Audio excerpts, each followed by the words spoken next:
Momento do Discipulado.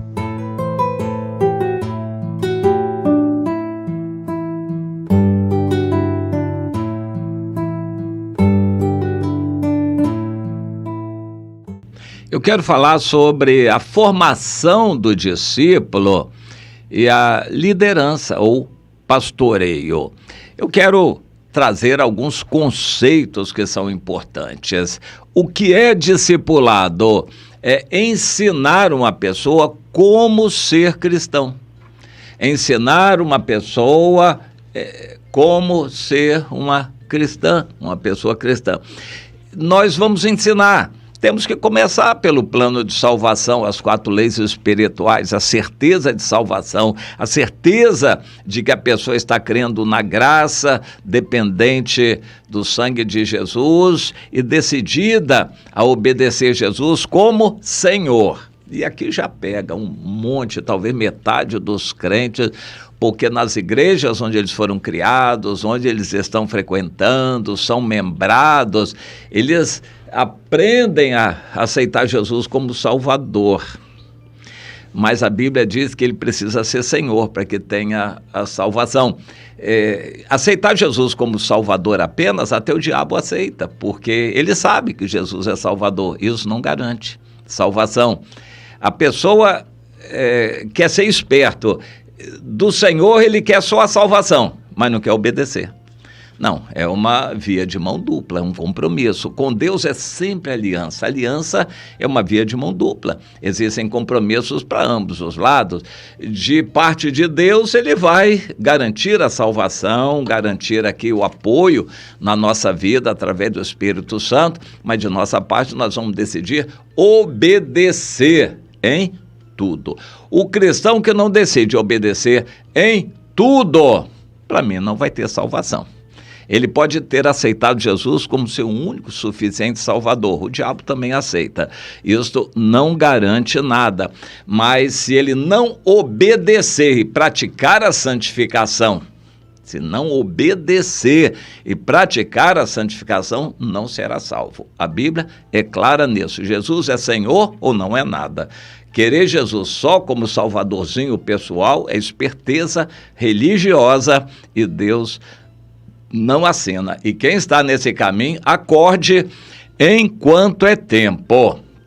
Bom, isso precisa ser ensinado, plano de salvação para você ter a salvação. Depois que precisa continuar a caminhada. Não é só entrar pela porta, tem que continuar no caminho, que é estreito e apertado. A santificação é a palavra que resume esse processo, separação do mundo, para seguir somente a Jesus, em obediência a Jesus como Senhor. Bom, a pessoa vai aprender, o novo discípulo, que tem que frequentar a igreja, tem que se membrar, tem que fazer corpo, ele vai dizimar, ele aprende que vai ter que também evangelizar. Essas coisas são básicas. Eu acho muito, muito, muito interessante como Hebreus capítulo 6 começa. Essas coisas todas são básicas e tem que ser ensinado ao novo discípulo no início da caminhada cristã. Jesus, em 3 anos, formou discípulos completos e bem preparados para serem líderes na obra de Deus e os enviou, chamando-os de apóstolos, enviados, missionários. Jesus, em 3 anos, preparou os discípulos para serem líderes. Eu diria que o discipulado vai no máximo a 3 anos. Depois disso, é crente velho e se ele não aprendeu a obedecer é porque ficou empedernido e vai dar trabalho. Em um início, a pessoa vai aprender o que é básico e que todos os cristãos devem aprender. Quando a gente vai para a escola, tem o ensino básico, que antes era o primário, 4 ou 5 anos, depois foi incorporado como o ginásio também, um curso básico, 8 anos ou 9, dependendo do ponto de vista, e aí depois vem o ensino médio, aí é o que antigamente se chamava o clássico ou científico, normal, etc. Mas esse ensino básico, esses 8 ou 9 anos, são considerados de ensino de assuntos básicos para todo cidadão, para a formação de um cidadão, de uma pessoa qualquer. Tem que aprender um pouquinho de ciência, um pouquinho de história, tem que aprender o português para ler, tem que aprender matemática para fazer conta, tem que aprender um pouquinho de geografia, tem que aprender o que é básico. Todos têm que aprender o que é básico. Na vida cristã, todos os cristãos têm que aprender o que é básico, isto é, discipulado. Bom, a partir daí vem um outro conceito que eu quero colocar aqui, liderança. Ninguém vai ser salvo crente isolado, a granel, tem que estar ligado no corpo. Estar ligado no corpo significa participar de alguma célula de compromissos com alguns irmãos e ter um líder, uma líder. Estar ligado no corpo significa ter líder e ter irmãos com quem você vai caminhar. Isso é fundamental. Para ter a salvação, precisa estar em comunhão. E o que é comunhão?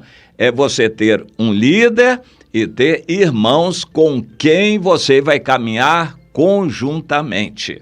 Não é muito fácil definirem essas coisas, a maioria das igrejas não consegue definir, por isso eles preferem a massificação. Junta todo mundo aqui, vamos dar aula do pré-primário, vamos dar aula do 2º ano, do 3º, do 8º ano, cada dia tem pregação diferente, aula lá do 1º ano, do 8º ano, do 3º, do 4º, do pré-escolar, e junta todo mundo na igreja, e culto, reunião e...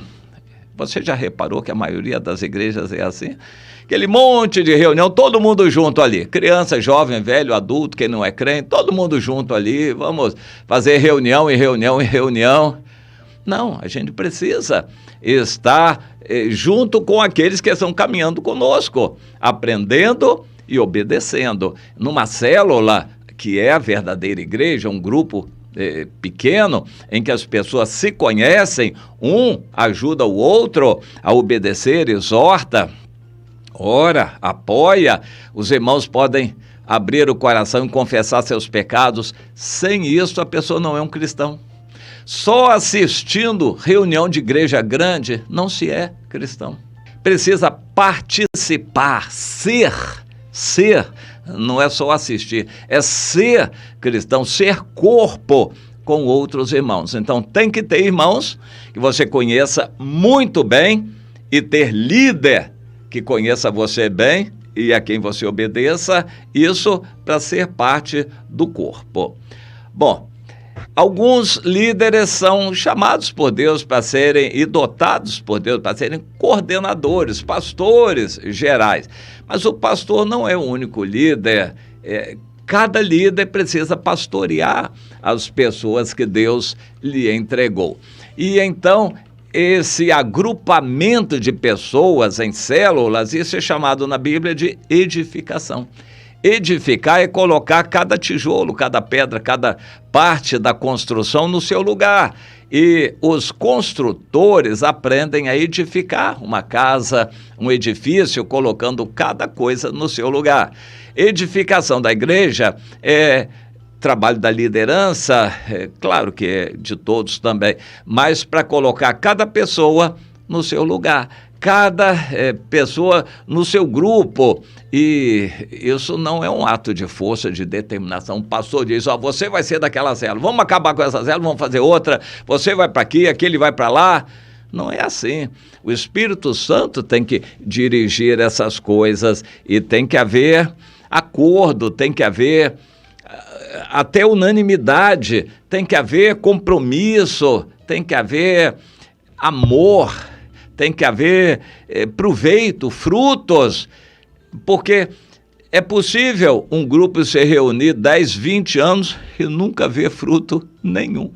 Eles são um grupo social, eles se reúnem por amizade, por hábito religioso, eles não dão fruto, não se interessam um pela vida do outro, não estão crescendo espiritualmente, um não está ajudando o outro a crescer, mas eles continuam se reunindo, porque eles aprenderam a reunir, poucos ou muitos, não importa, estão somente se reunindo. Isso também não é igreja, tem que ter compromisso, haver edificação, frutos. Então a formação do cristão tem a parte do discipulado, que é básica, mas depois tem a continuação. Cada um tem que se ligar no corpo, ter um líder e ter irmãos com quem caminha. E a liderança não é imposta. A liderança não é necessariamente quem discipulou. O discipulado visa formar um cristão adulto, mais maduro. A liderança é a orientação para um grupo trabalhar junto, produzir mais e crescer espiritualmente. Isso é liderança, o cuidado, o pastoreio, e aí é uma outra dimensão. E nós, claro, ainda pretendemos falar muito sobre isto, a liderança. Todo cristão precisa estar debaixo de liderança, amar seu líder. De vez em quando alguém me pergunta: pastor, eu estou insatisfeito na minha igreja. A maioria dos crentes está insatisfeita nas igrejas. Pastor, eu estou insatisfeito lá e não sei o que eu faço, a liderança da igreja está muito mal, isso e aquilo. Muita coisa pode ser dita e eu digo algumas coisas. Uma delas é a seguinte: olha, se você está vendo pecados, algo que compromete a igreja, você tem obrigação diante de Deus de exortar quem você vê ou sabe ou de quem ouve que está em pecado, para você não ser cúmplice de pecados de outros, até mesmo da liderança da igreja. Faça a sua parte. Andar junto é outra questão. Não andarão dois juntos se não houver acordo entre eles. Então, você chega à conclusão que aquilo não dá jeito. O pecado eles não querem deixar, aquilo numa igreja é uma Babilônia, e você então entende de sair de lá. Tá bom. Você vai para onde? A maioria está assim também. Você vai buscar de Deus um líder, uma pessoa a quem você se submeter. O cristão não pode ser cristão do eu sozinho, individualista, desigrejado. Busque um líder, uma líder a quem você se submeter para crescer espiritualmente. Nunca imagine que haja uma igreja perfeita e maravilhosa, não há mesmo, mas você precisa de um líder, de uma líder, entenda isto.